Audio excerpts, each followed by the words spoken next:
আমরা বাংলাদেশ খেলাফত মজলিস শিক্ষা প্রতীক নিয়ে নির্বাচন করছি।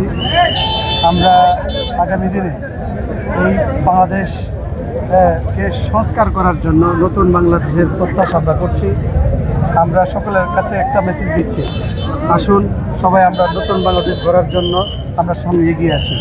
কারণ বিগত দিনের যে বাংলাদেশ ছিল দুর্নীতিযুক্ত এবং তলাবিহীন জুরি এবং দুর্নীতির চ্যাম্পিয়ন হওয়া, এই ধরনের বিভিন্ন রকমের এই বাংলাদেশ তাদের ট্যাগ লাগিয়েছে বিভিন্ন দেশ আমাদের প্রতি।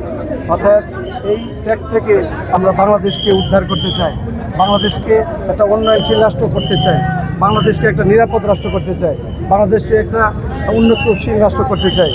এবং আমাদের দেশের বিশেষ করে আমার কিশোরগঞ্জের যে যানজটের অবস্থা, ওই যানজট থেকে মুক্ত করার জন্য, এই যানজটকে একটা সিস্টেমের আওতায় আনার জন্য আমরা সর্বোচ্চ প্রচেষ্টা চালাচ্ছি এবং চালাবো ইনশাআল্লাহ।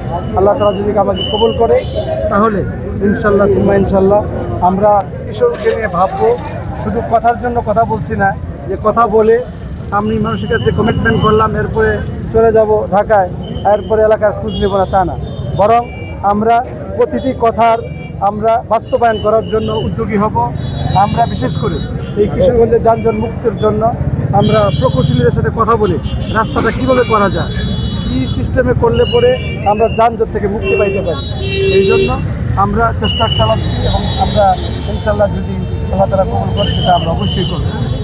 আসলে আমরা প্রতিটা পাড়ায় মহল্লায় যাচ্ছি, প্রত্যেকটি মানুষের মুখ থেকে আমরা একটা কথাই শুনতে পাচ্ছি যে পরিবর্তন লাগবে।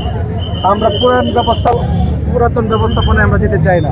পুরাতন ব্যবস্থাপনায় যারা আমাদের কাছে এসেছে এবং যারা দেশ শাসন করেছে, তারা আমাদের মনের প্রত্যাশা, আমাদের দেশের প্রত্যাশা, সমাজের যে প্রত্যাশা সেটা পূরণ করতে তারা ব্যর্থ হয়েছে। তাই আমরা আপনাদেরকে বেছে নিব এবং আপনাদেরকে জয়যুক্ত করার জন্য যতটুকু চেষ্টা করার প্রয়োজন সর্বোচ্চ চেষ্টা, তারা নিজেরা ভোট দিবে এবং অন্যদের থেকে ভোট কালেকশন করে আমাদেরকে দিবে। এই ধরনের বক্তব্য আমরা প্রতিটা মহল্লায়, পাড়া মহল্লায় শুনতে পাচ্ছি। আমার কাছে মনে হয়েছে একটা অভূতপূর্ব সাড়া পাচ্ছি আমরা। হ্যাঁ, আমরা অবশ্যই ইনশাআল্লাহ এই কিশোরগঞ্জে জয়যুক্ত হব, এটাই আমার কাছে মনে হয়। আমার ইচ্ছা আছে তরুণ যারা বেকার, যাদের কাজের ব্যবস্থা নাই, এই ধরনের মানুষগুলোকে আমরা কর্মসংস্থানের আওতায় আনার জন্য কোনো শিল্প প্রতিষ্ঠান অথবা এই গ্রামীণ অঞ্চলে উদ্যোক্তা সৃষ্টি করে কীভাবে তরুণ যুবকদেরকে কাজে লাগানো যায়, এই ধরনের পরিকল্পনা আমরা করব। এক কথায় এই কিশোরগঞ্জের হোসেনপুরবাসীর যত রকমের সমস্যা রয়েছে সমাধান করা এবং যেসব উদ্যোগ নিলে পরে বেকার মুক্ত হবে, কর্মসংস্থান হবে এবং মানুষ মুঠো ভাত তারা খেতে পারবে এবং তাদের স্বাচ্ছন্দ্য জীবনযাপন করতে পারবে, এই ধরনের যত রকমের উদ্যোগ আছে এটা আমরা পরামর্শের মধ্য দিয়ে আমরা গ্রহণ করব।